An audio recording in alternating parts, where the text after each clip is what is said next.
Welcome back everyone. This week we've got my nephew's little Corolla in here, needed to do a clutch in it.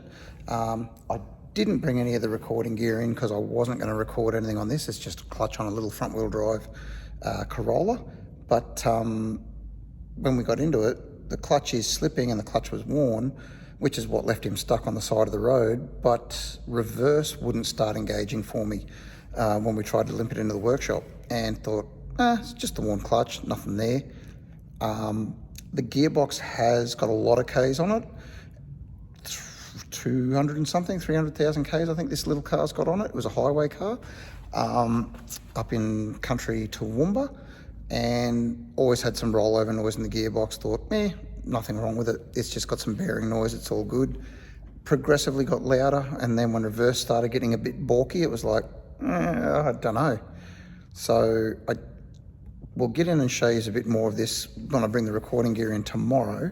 But we've got the box stripped apart now, and we'll run through this when it all goes back together. But that was basically your selector and detent assembly that goes in there. Obviously the throw out fork and throw out bearing. And we've got fifth gear off. Now, front wheel drive gearbox is a little different to a conventional, but all manuals are pretty much the same.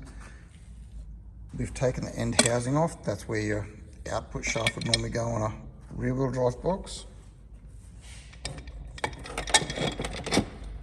And in here is where fifth gear hub and synchro were. They kicked up an absolute stink to try and come off, and I didn't have the right pullers, yada yada yada, but we got there eventually. Those I'll show you how all that goes back on when we do the assembly. So then there's now this retaining plate that holds the two shaft bearings on. We've undone that. Now if you look closely at it, down in here, that's got some jagged edges and some burrs. And then we started picking out pieces of that. And when we look up here, our bearing has absolutely grenaded. A couple more bits. Oop. What have we got here? So then down in there, see if we can pick them out.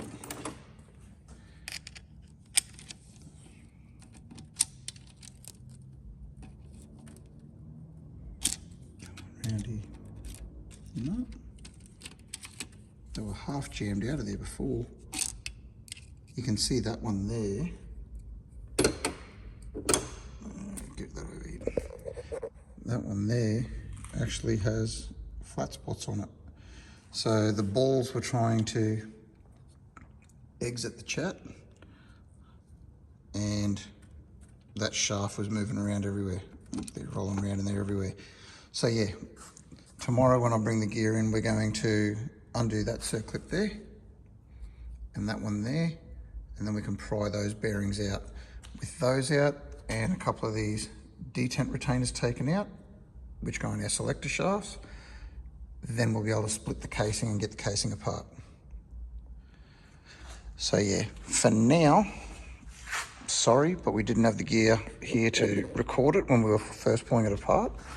But yeah, so I'll bring that in tomorrow and we'll get back into recording this with probably in the afternoon when it's a bit quieter in the workshop.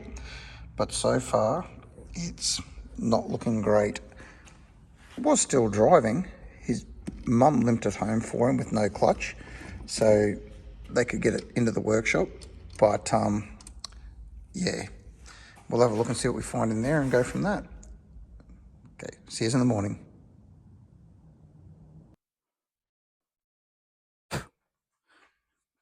Okay, so we're going to carry on from where we left off the other day.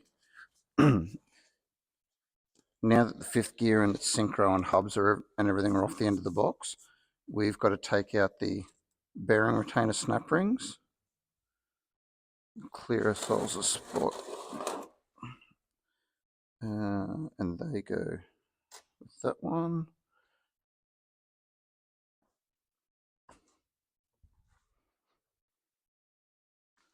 And sharp edge.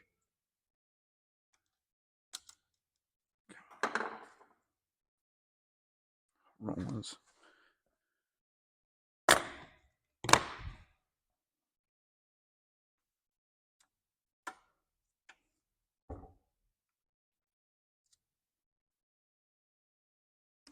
There we go. It's those two. And we have to take the, what was it? Reverse idler gear shaft retaining bolt. Where is that?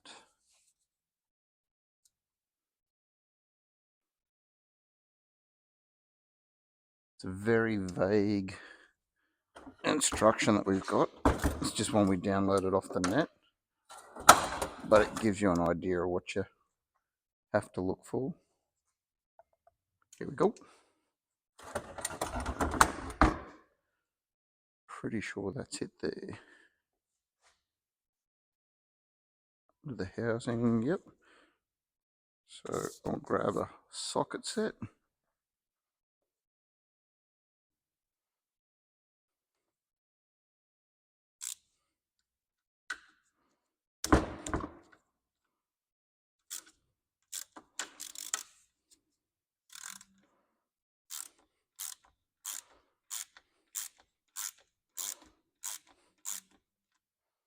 That's what it was, wasn't it?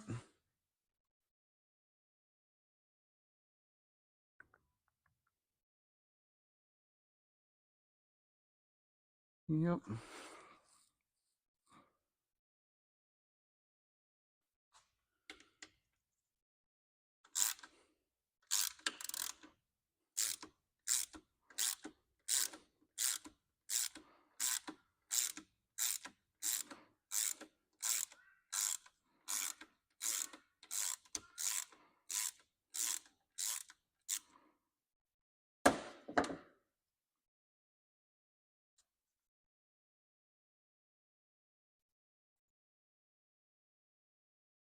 Okay.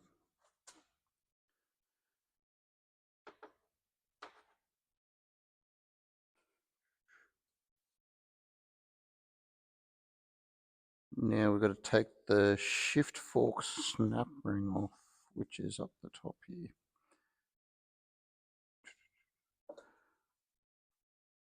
And I didn't bring my glasses. Idiot. See if I can do it this way.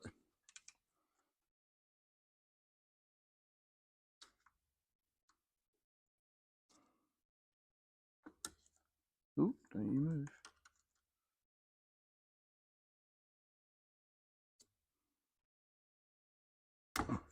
There we go. I only stabbed myself in the finger a little bit. So there's that. Off. Remove, what are we taking off now? The detent balls for the shift shaft, which are going to be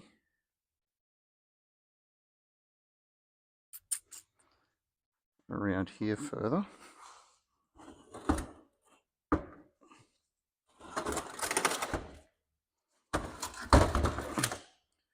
So we've got two Allen key plugs there,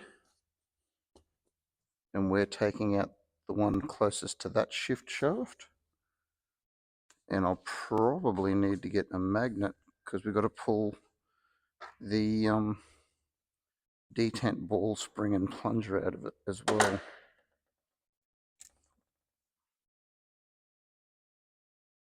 That one.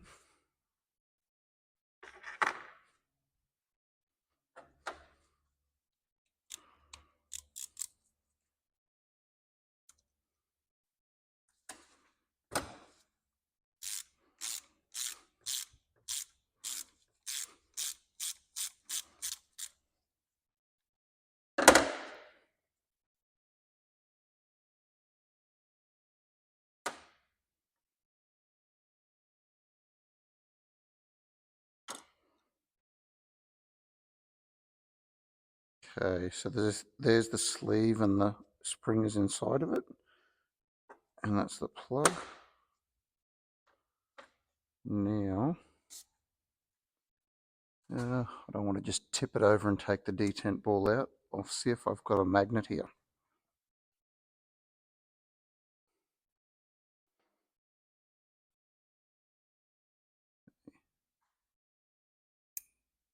There we go.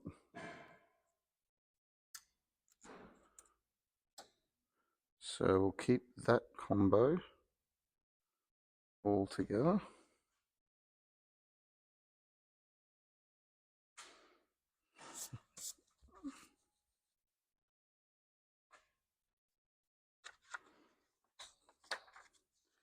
And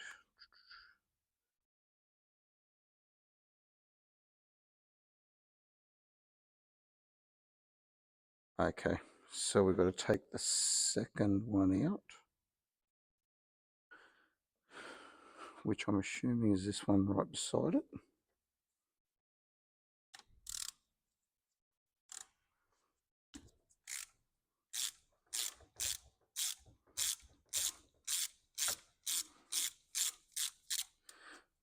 Now it's been years since we've done, or since I've done, a front wheel drive transaxle.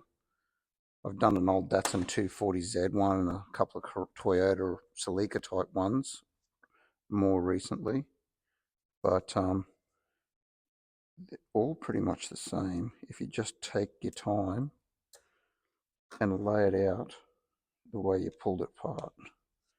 There we go. Even if you can't find a manual for it, if you just go slowly and lay it out in an order that you can remember to put it back together in, you should be okay.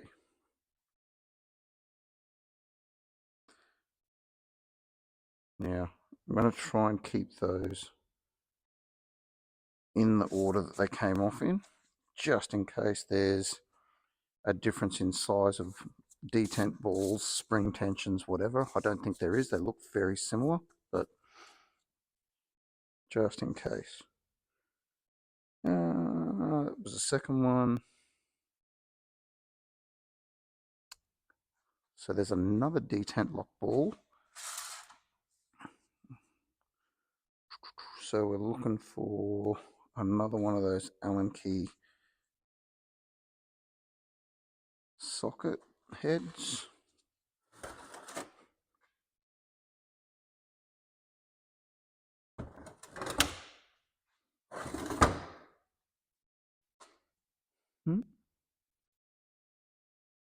Oh, what's that? What is that? That could be it.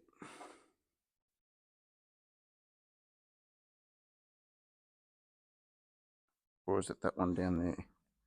Let's have a look.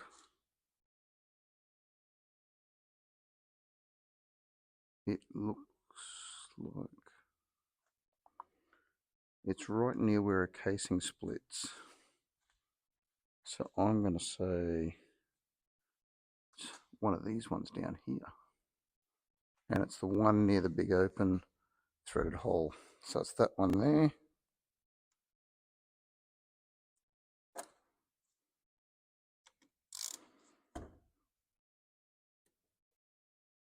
Bugger.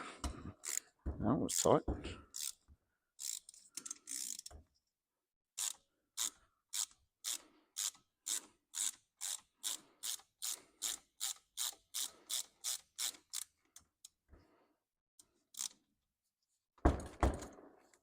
Okay.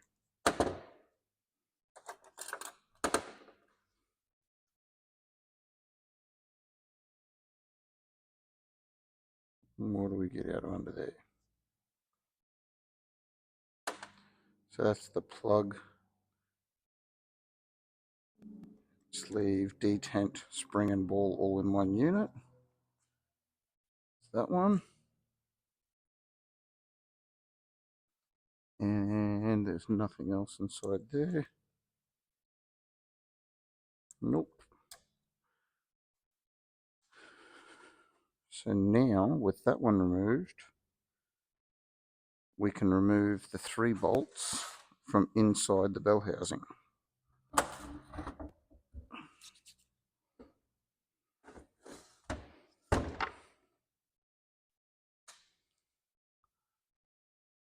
Oh yeah, up the top.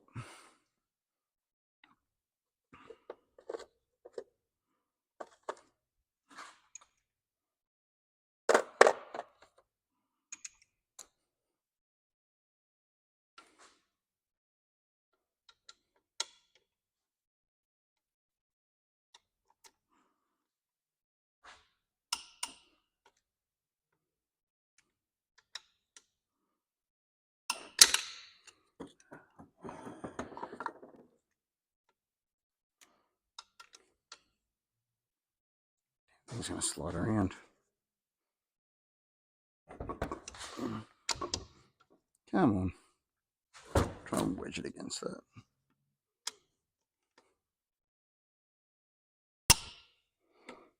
And one more.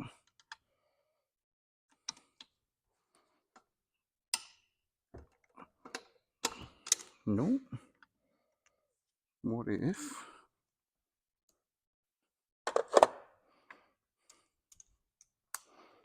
we go this one?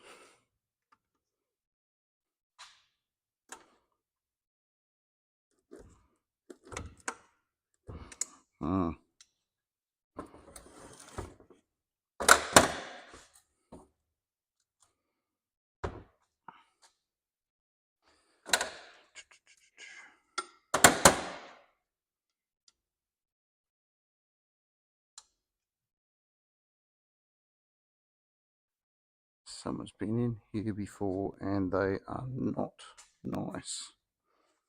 Okay, I'll see if I've got a single hex socket that might sit a bit tighter.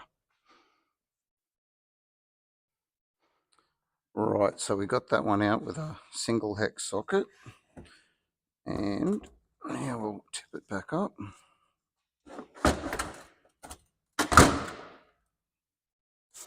And we've got 13 bolts apparently in the outer case.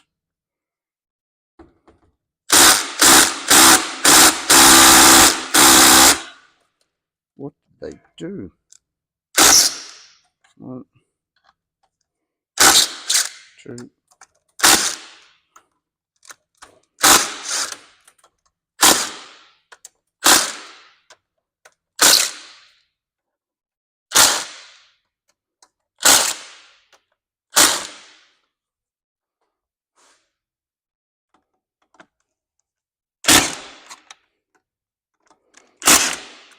So someone has wailed Loctite on this one profusely, so see if we can get it without the extension.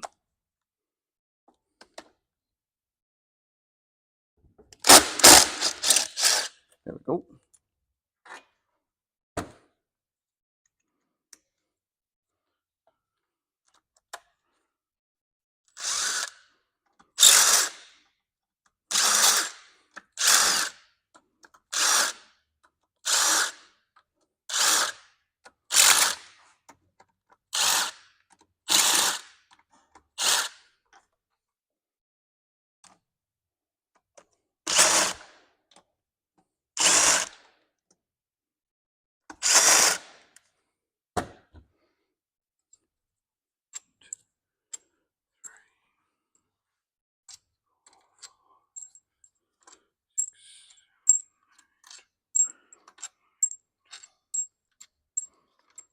Okay, so that's the 13 of them. And they are all longer than the 3 from the front of the bell housing. So we'll try and keep them separate so we don't muck up. So next we're going to split the casing. So I'll clean up a little bit of this mess so I don't have tools everywhere and oil leaking out of it. And then we'll get a pry bar and a soft hammer and we'll separate the case.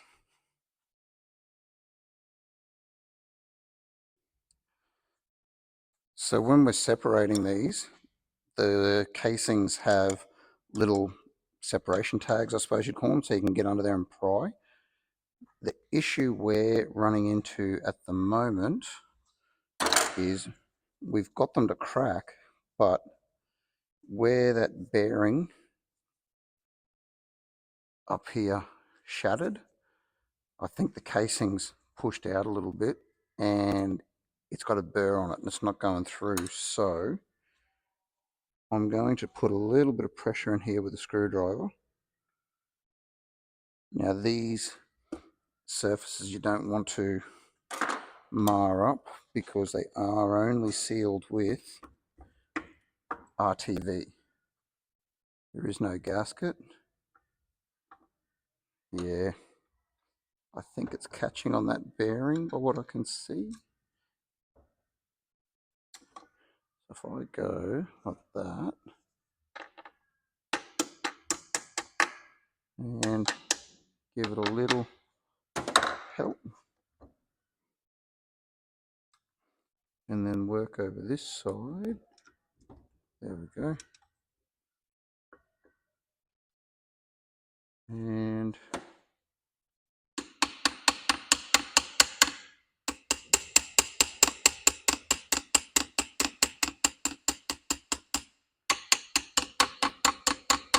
so those shafts should slide through that housing if there's no damage to the bearings, and that way we can separate the housing and lift it. So put a little bit more pressure on him.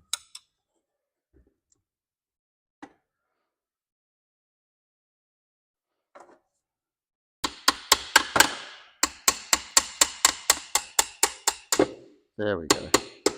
So they've dropped out.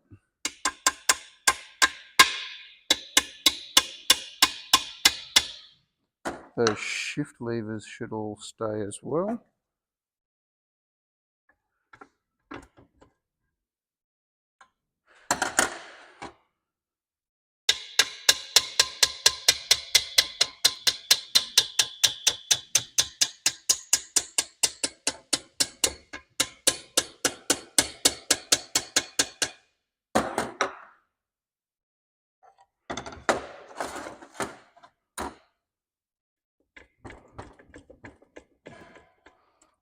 Wiggle it, and there we go. All right. So there is a seal and a side bearing cone in there that we have to change out for the diff. And there is that bearing that let go. And there's quite a lot of ball races that aren't in it. So God knows where they ended up. See if I can pick out the remainder.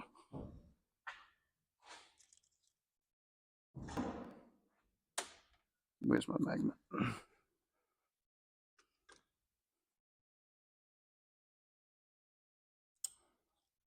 1, 2.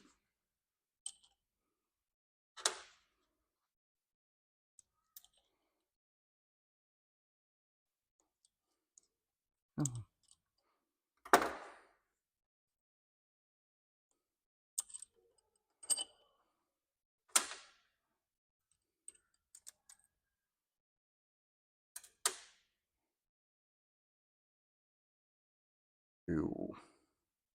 So it has let go both ways. I'll pick all of this up and then I'll show you what's left of that bearing.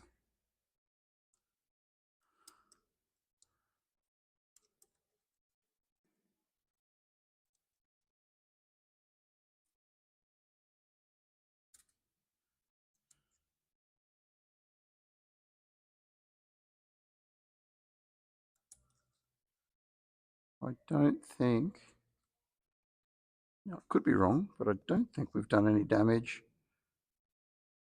to the gear set.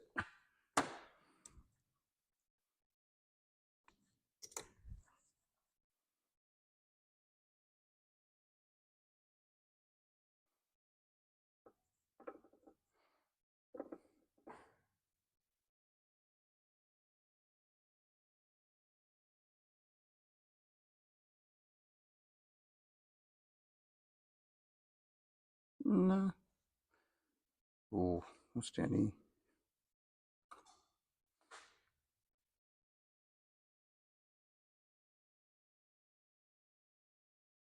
Okay, that's not good. Well, it is good. That would be the magnet in the bottom of the transmission that catches any metal parts, and it's been working over time. Okay, I'll get these gloves off so my hands are clean, and we'll show you.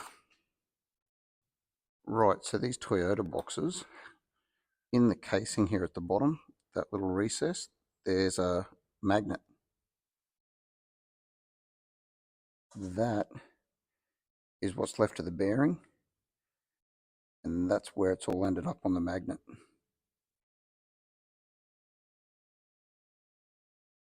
So, but in saying that, it doesn't appear to have done any damage to the teeth. And the housing is savable. There's only a few little burrs and stuff in there, so hopefully we've got to it in time. So I've got to get the reverse idler out and the shift lever for it at the back, and then that whole gear set and shift detent lever synchro assembly comes out is one. We keep them together. We're not touching anything in there. I don't have anything to rebuild anything in there. We're just going to clean the gears, clean the synchros, because the synchros actually don't look bad. Fifth gear looked okay when I pulled it apart. So we'll just give them all a wash and a clean. And the faces that the synchros run on, the cones, I'll give them a light scuff with some grey Scotch Brite. We'll wash it all. New bearings, and there's a fifth one down in the front somewhere. And we'll put it all back together. Okay, pop these back up here. Alright folks, so we're back on the little Corolla gearbox. I've opened up the rebuild set that they got us, and I think I've got everything bar one tapered roller bearing for one side of the diff in there. They did say there was one bearing they couldn't supply. The number they gave me was a really weird Nashi number, but we'll have a look and see if that's the one that's missing. Everything else I think I've accounted for in the box. So I think that's the one. And as far as I know, I can get it. So we'll duck outside and have a look.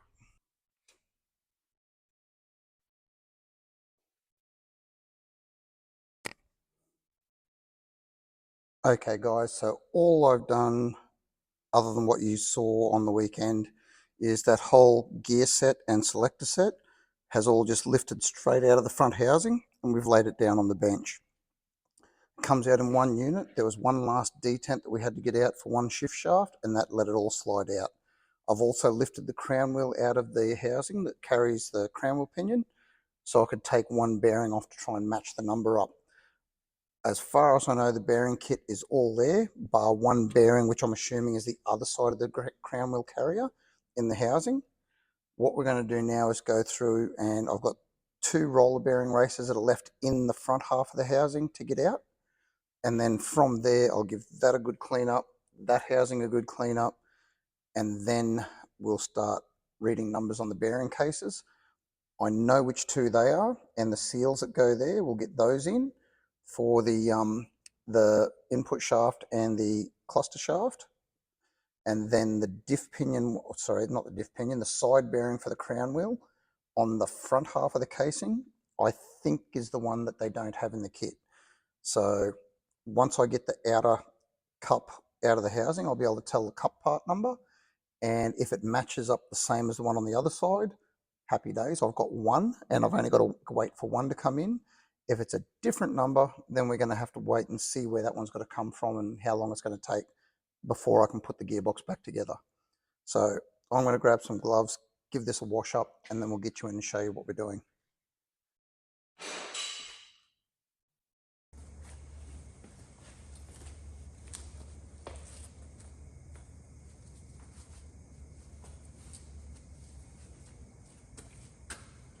Okay, so we've got both of our housings all washed up and cleaned up.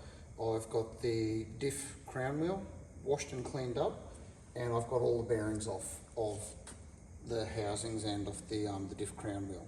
So I've gone through the seals and the bearings that were in the kit, and I've matched up everything. And yes, the one that is missing is the one for the other side of the diff crown wheel that goes in the front face. So, but I'm pretty sure they said they could get me one of those within a couple of days. So I've worked out which axle seal is for this back housing. I've washed up the spacer that goes behind the cup of the bearing, and we've made sure we've got the correct bearing cup for this side. So what I'm going to do is sit that down in here and support that. Now the original one came out with just a couple of light taps, so what I'm hoping is if we get it squared away, it should just drop in.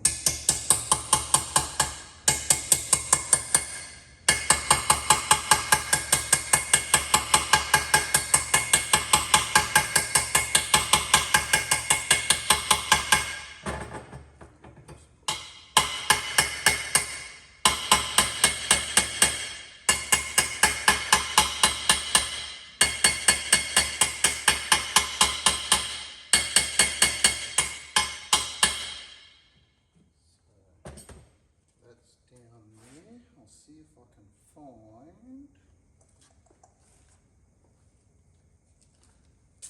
I had another mallet here once that was squared up. 2 secs. Okay, so it's not the one I was thinking of, but this one should do.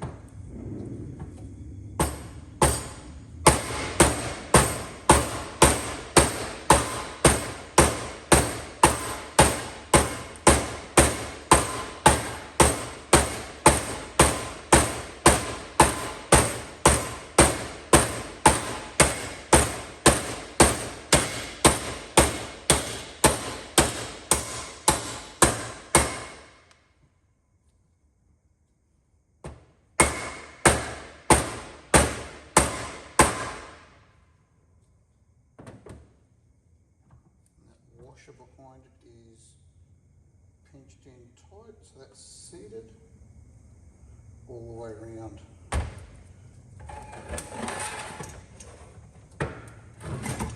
Now we're going to get the outer seal in. Once find a socket. That one. I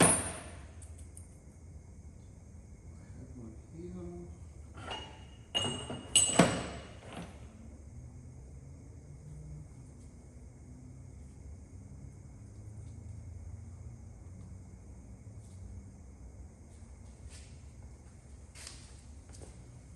This one should do.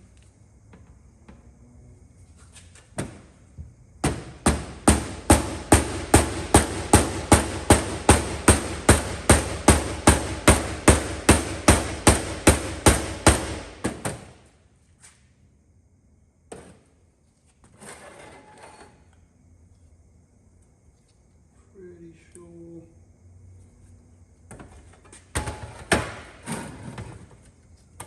that's home. Just give it a couple of taps down with the drift.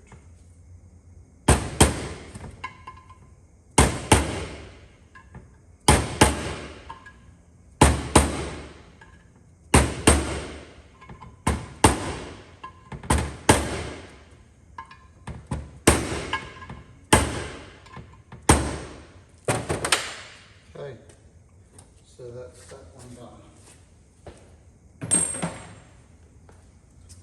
So for the moment, until we get a bearing for the front face, that is pretty much all we can do on that housing right at this current time. So just give that a wipe. What we'll do next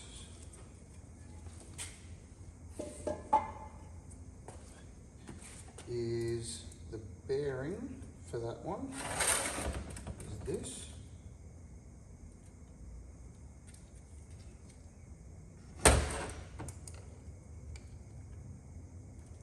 Yeah. That's that one there. I'll find something to press on the center of that bearing race, and we'll take it over to the little press and we'll pop that on.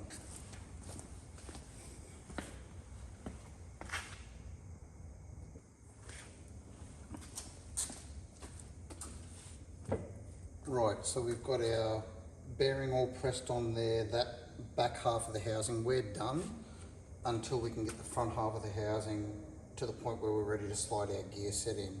And I can't do that until I get the side bearing for the differential. So that'll probably be later on in the week. But what I can do is I'll put the driver's side axle seal in, and then I'll put the input shaft seal into the housing because they all go from inside, and then I've got the bearing races for the cluster shaft and the main input shaft to go in. And I think, oh, there might be a couple of other little pieces we can put in, but then other than that, we're done until we get that one bearing. So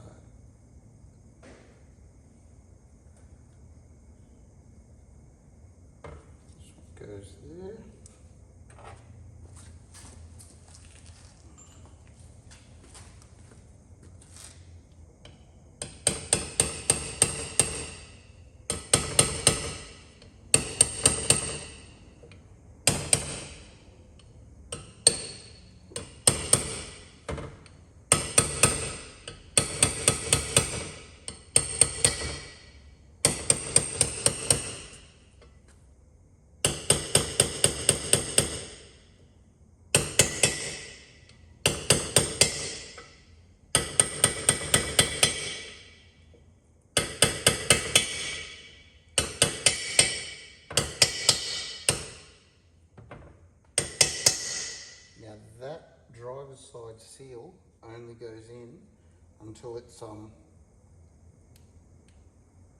Now that driver's side seal only goes in until it's flush with the outside of the housing.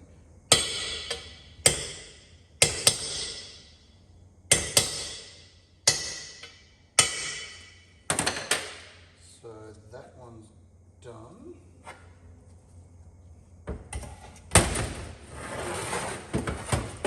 Don't damage it. Alright, so now I've got to get the input shaft seal down in there. Oop, without kicking it.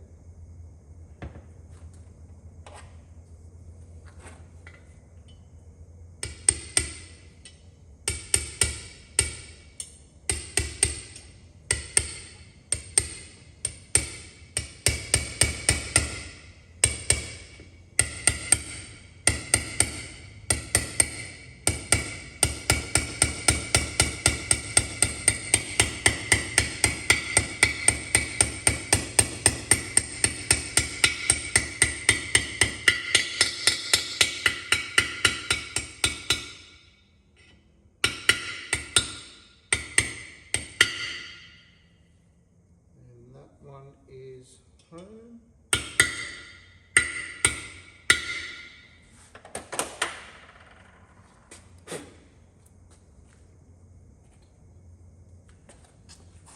And like I said, the instructions are only ones we found online, and they're very vague, but if you pay attention to how it come apart and which way they lay, and lay it on the bench like that, and no one plays around with the stuff while you're waiting for parts to come in and they don't move it on you, put it back how you pulled it apart.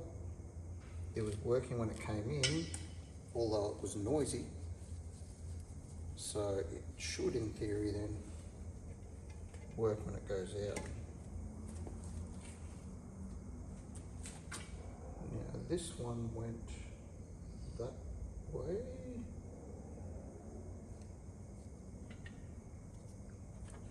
Just square it up gently.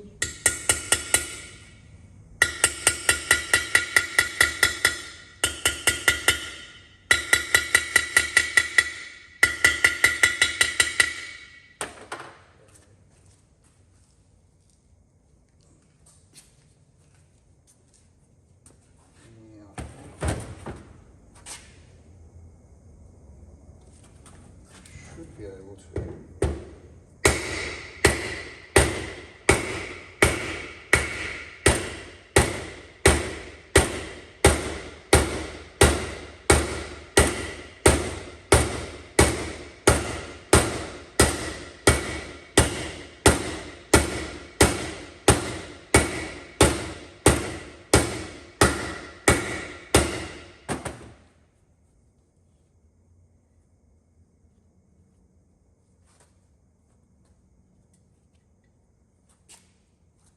A little bit more to go.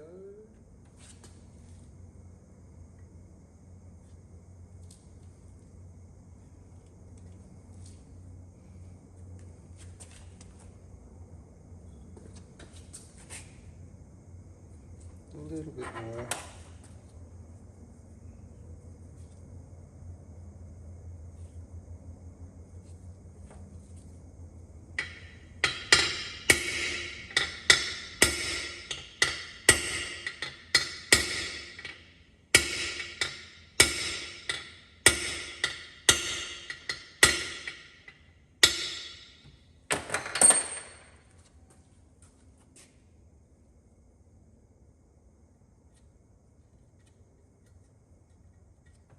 That one's seated. Now the cluster shaft one had this weird plastic locator, and that went that way, and then the bearing went with the step facing up.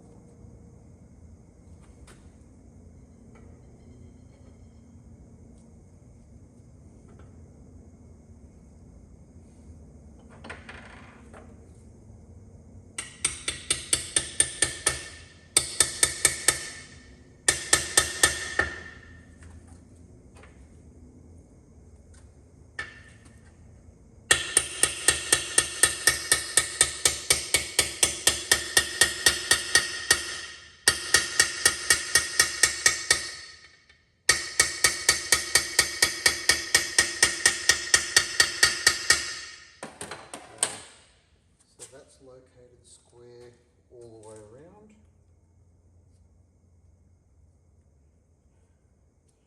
Now, hopefully, I should be able to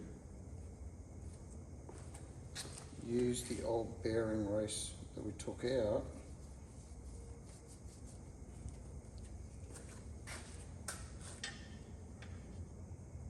and press that in the small press, if I can get the housing to sit in there neat and flush.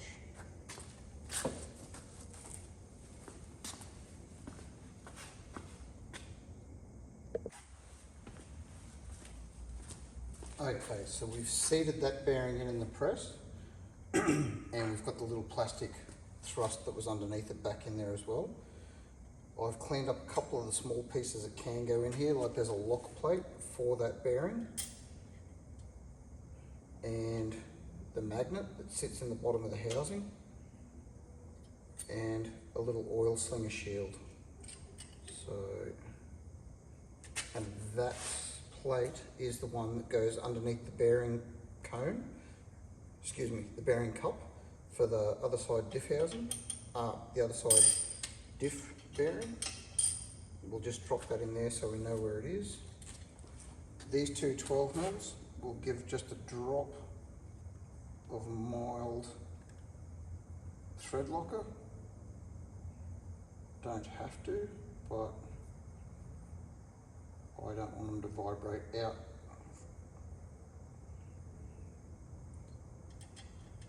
So there's that one.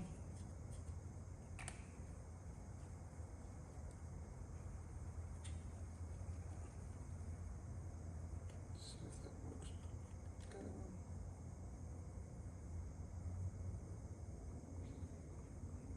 There we go.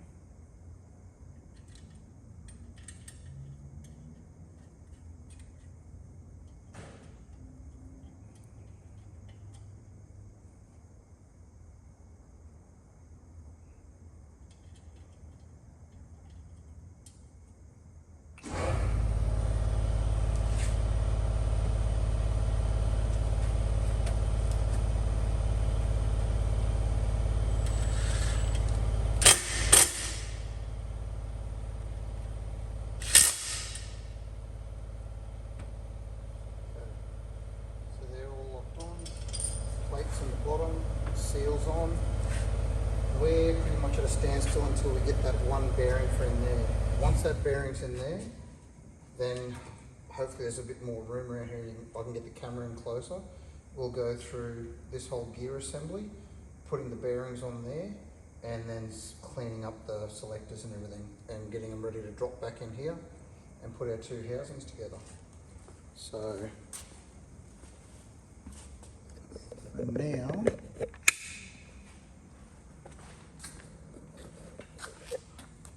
that was the bearing that we've pressed onto, that we did get, that we've pressed onto the diff crown wheel. Its matching cup and that shim washer that's in there, and the outer seals down in there as well. On this side we've got our shim washer dropped in and our seal knocked in from the other side. Our cluster shaft or lay shaft bearing with the plastic thrust down the bottom, and the lock plate. Our magnet input shaft bearing with the input shaft seal, and the oil slinger plate. We've cleaned up the mating surfaces with a razor blade, and that just gets a RTV, like a 3-bond. And then over here, this is the bearing that exploded on the lay shaft. That's the end one, up where 5th gear is. That's the one that tried to punch out of the housing, that one there. And that's our reverse idler. So once that bearing gets in, we'll get these off, put our new bearings there and there, and there's even some Torrington bearings down in between those gears and the shaft that they're on. We'll get in there and do those as well. And it's ready for the boys to put back in with the new clutch. All right.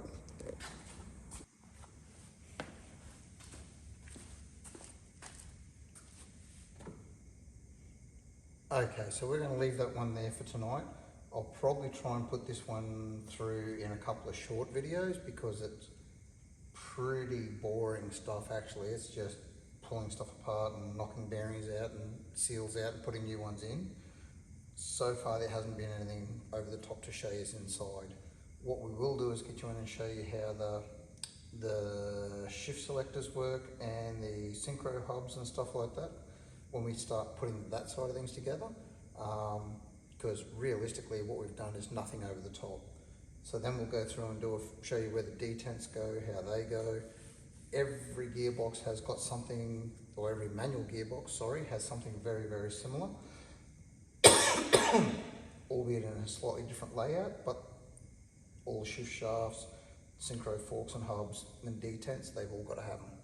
So it's just a case of slowly pull it apart, put it together, and match up what you're taking out with what you're going to put back in. So again, thanks for watching. We'll see you next time. Bye.